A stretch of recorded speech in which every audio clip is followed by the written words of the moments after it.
Go. I love it when it says go. Let's see how it goes.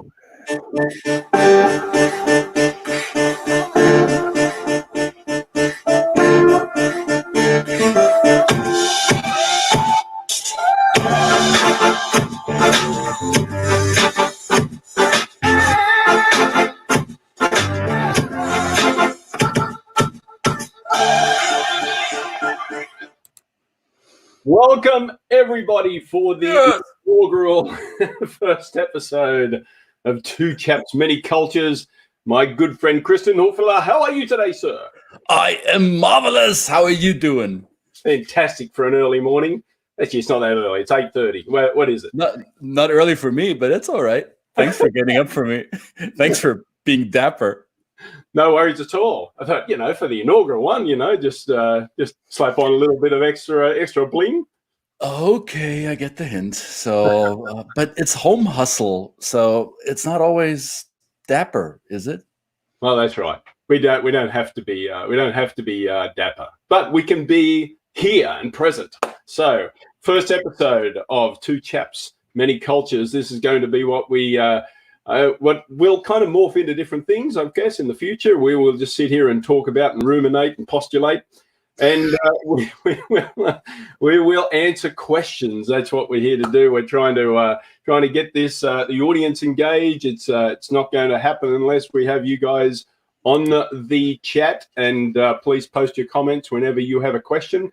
But even if you don't have a question right here in the episodes, then send us your questions. We'll be sending out some information on how to do that. But today's topic, as my good friend alluded to, is a home hustle or hustling from home, which you've all had to absolutely do in these current times, whether you wanted to or not.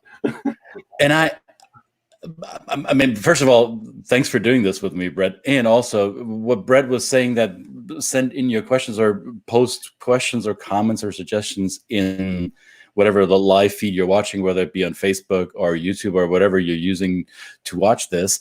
Because if you don't, you'll have these two chaps banter back and forth, and hey, it'll be on you. So home hustle. Hey, I'm of course I like the title or that phrase, and yet I've always been a bit what's the word?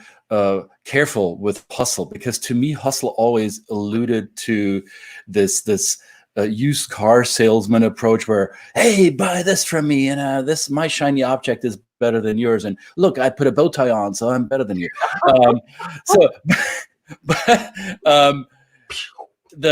And I think this is something that I know for sure that I am learning, or I'm getting new insights into doing that, is presenting our work in a way that the value that we create becomes obvious to our audience. So, or you could say we're redefining our value proposition. Are we making ourselves known to the market in a way that the market responds despite everything that's going on? And I started out as a solopreneur. I think, Brett, you did too.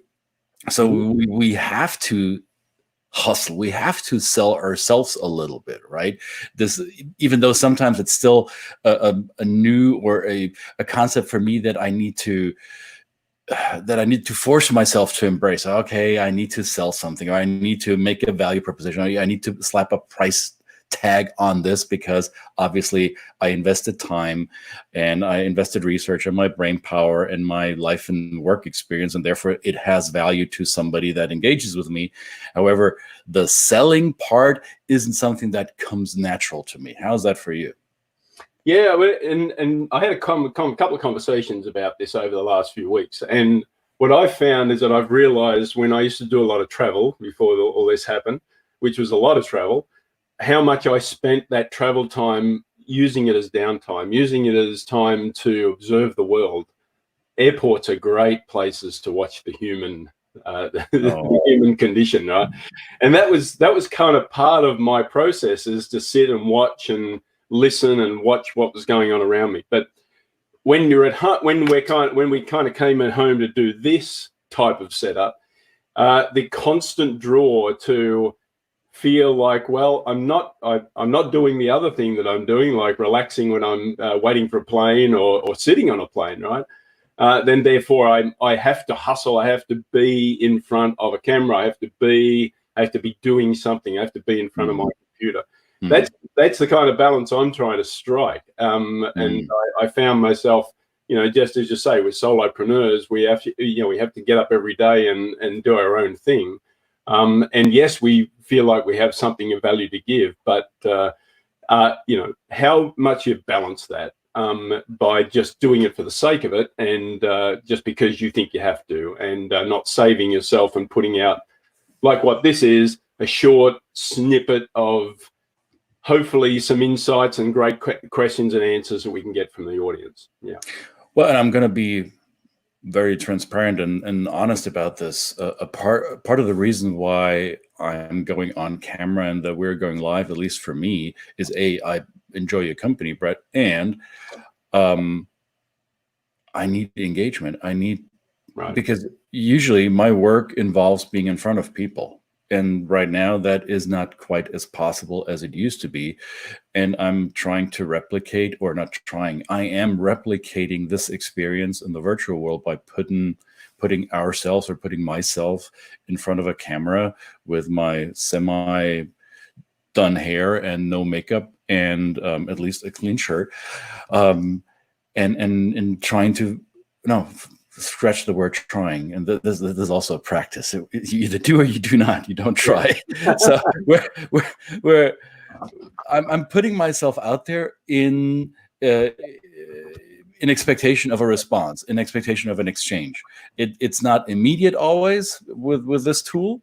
However, it is as close as we get. So that's why I don't feel like I am being busy for busyness sakes, or I'm in front of a computer just because I need to feel the energy of doing something, of producing.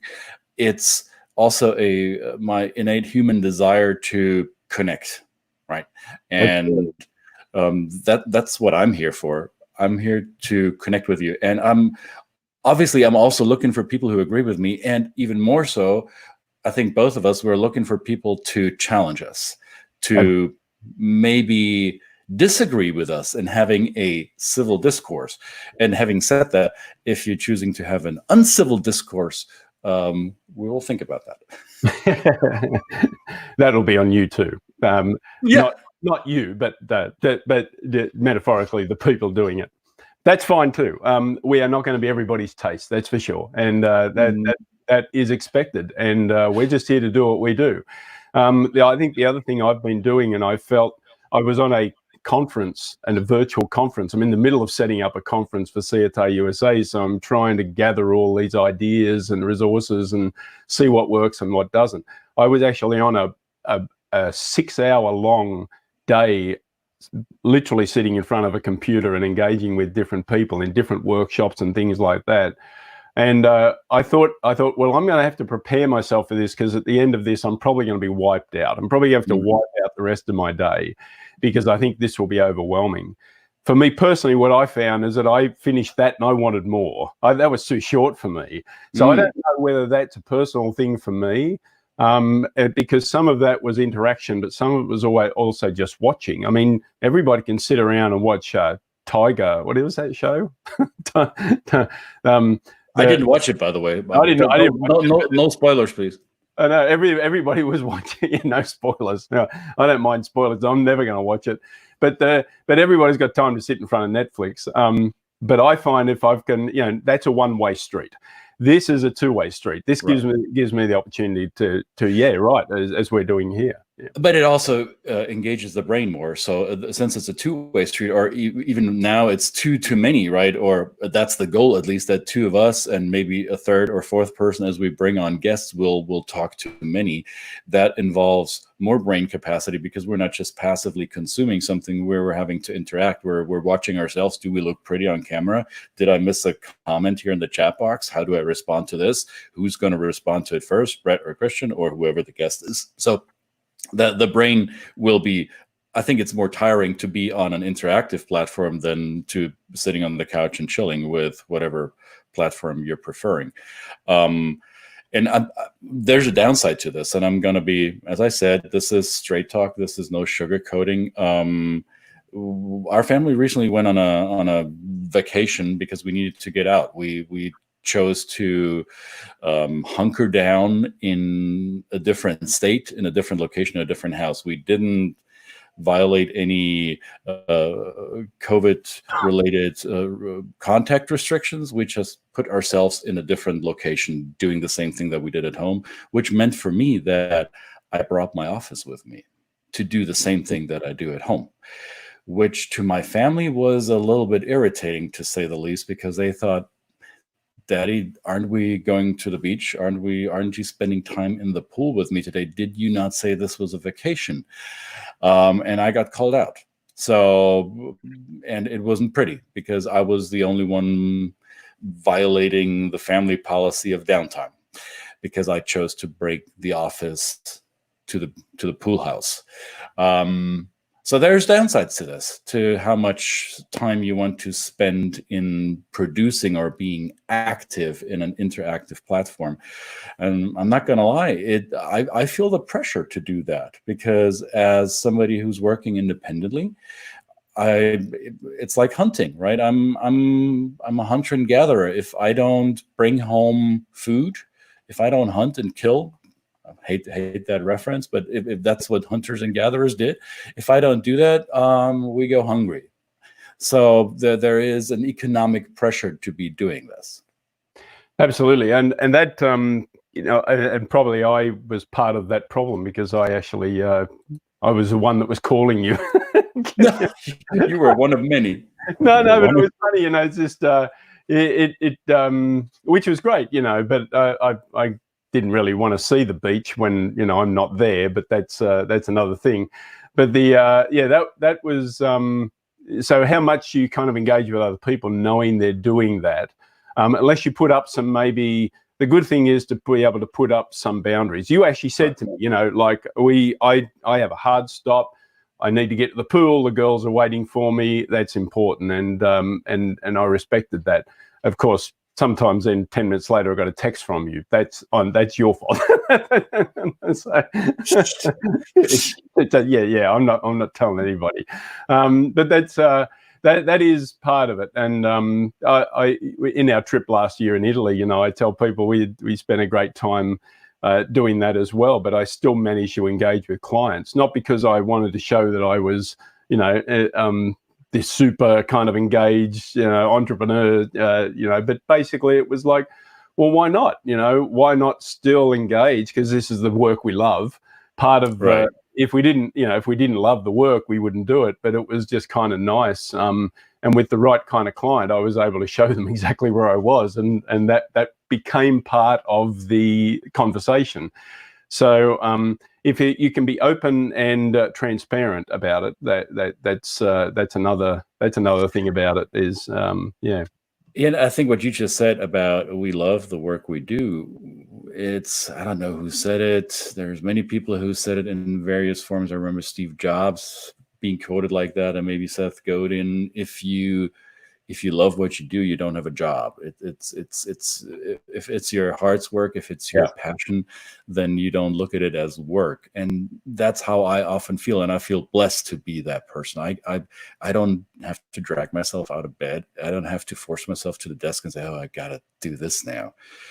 And so I'm happy about that. So that sometimes that has some downsides because family will say, hey, come on, aren't there other priorities in your life too? And yes, there are. And sometimes I maybe need to have my family remind me of the boundaries that need to be in place and enforced.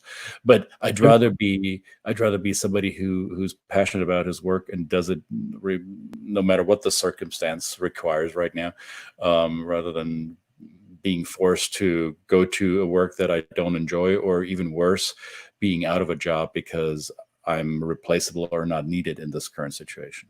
That's right. Yeah. A lot of people struggling and a lot of people finding new ways to do things in this world. And we're just a couple of chaps doing that too, right?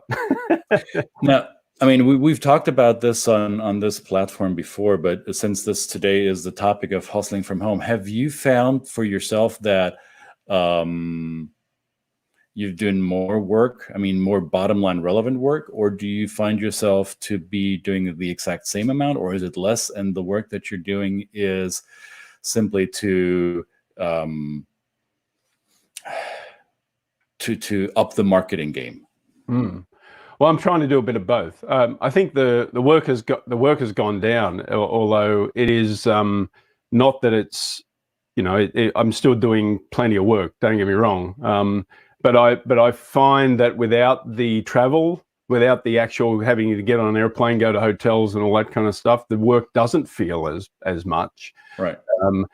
Because all I have to do is commute down the stairs. So that's one thing. So yes, the work is great. The other thing is that I've been watching what other people do, and I've been trying to help them. I'm putting stuff out there and saying, this is what I'm doing. This is the kind of an example of that. This is what I'm doing. I see what you're doing. I would love to help you make that kind of look different and match you to be the person I know you are. Because a lot of the people that are doing this are friends of ours, right? They're friends of ours that possibly, you know, have not kind of looked at the technology, looked at what is possible in this. Right. So what I'm doing is I'm saying, this is the mistake I've made, and this is how I fixed it, and this is what it looks like now. So our good friend Barbara, who I think is maybe watching, Barbara CV over there in Spain at the moment. Another wonderful teacher of just bringing herself to these type of technologies, and also looking at the technologies and encouraging others to engage with them. So it's kind of I like it. This is part of the fun. And yes, sometimes, like last night, I'm sitting down here and I'm editing little videos and stuff like that. It's just it just seems to be another thing that I like to do, and serve the friends and the colleagues that I've got out there. And yeah, full disclosure, I think from both of us, one of the reasons why we are doing this today, and we plan on doing this continuously, is because there were people in our industry, in our field, that edged us on and say, hey, we like what you do, or you guys are funny, or you guys are weird, and why are you doing this? And to be honest with you, the more of you say you guys are weird, why are you doing this, the more you make me do this, because right. you're edging me on. So your hate is my fuel. But the fact that people came to you and I and say, hey, we see what you do, and how do you do it? So we're showing you how to do it, because it's not rocket science. And sure, it takes a few building blocks and puzzle pieces and putting them together in sequence and in the right order. And we'll get better at this, right? So this is raw and unrehearsed. There is no script, as you can tell. My teleprompter next to my screen is not set up. And this is two middle-aged, white, pale and stale blokes, or chaps, bantering about, right? And you might ask yourself, what do these old farts have to tell us about culture, and why we're looking at two people of the same gender and the same skin color and the similar age? Well, I don't know, but that's what it is right now. So there'll be more color and there'll be more diversity here soon. So just hang tight. This is the inaugural episode. What do you expect? We have a lot of friends. We have a lot of friends that have been our teachers and our mentors, and that we want to bring on and have them share their insights as well. So, of course, if you send your questions in, we're not going to know everything, but we certainly will know where to find it out. We've got plenty of people that we can call at a moment's notice. We're very blessed by that, to be able to do this. And have these people that teach us and make us learn, challenge us, and hopefully they'll challenge you too. Right. So, I mean, we didn't really put a time limit on this. I mean, we could go on for hours, but that's not what this is about. We're going to make this short and sweet. Yep. We're going to tie it down to hopefully like 15, 20 minutes a day. But please send in your questions. You can find us on everywhere: LinkedIn, Facebook, Twitter, all kinds of places. This is also it's being broadcast to YouTube, to the Cultural Mastery YouTube. Is that what it is? Is that where we find it?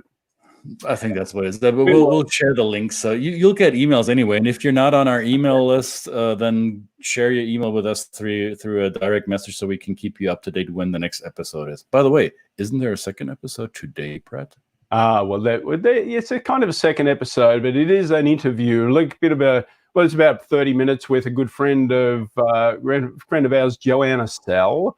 She is someone who does storytelling, teaches using storytelling through the medium of facilitating and coaching and training people. And she's got some great insights. She's got an event coming up later this week we're going to learn a little bit more about. And we're looking forward to that. That's one example. Yes, we're going to tack on these little extra bonus. A bonus? We're giving away bonuses already. People have. What kind of hustle is this? It's just like, what is it, Christmas? No. But that will be at 11 a.m. Central, 12 Eastern, as they say on the, and that will be somewhere around about 7 p.m. Central European time. 6 p.m. 6 p.m. It will be 6 p.m. I'm sorry. Yes, that would be 6 p.m. 6 p.m. in the UK, in the old dart, as we say. But that will be And hello to my friend Matthew Hill. I'm sure he's not. I'm sure he's not watching. He's probably got a cocktail sitting out the pool right now. My pint's empty. He's in the pub. That's why he's not watching. And this is too early for me to have a glass of open. Pubs are open. Of course, that's where he's going to be. All right, no worries. Thanks, man. That'll be good. I'll see you again in about 2 hours' time. Thank you, everybody, for joining. Again, send your questions. Yep. And tomorrow, right? Be back here. Back here. Same place. Be square, be there, or be square, as they say. All right. Thanks, Al. And see you guys. Bye.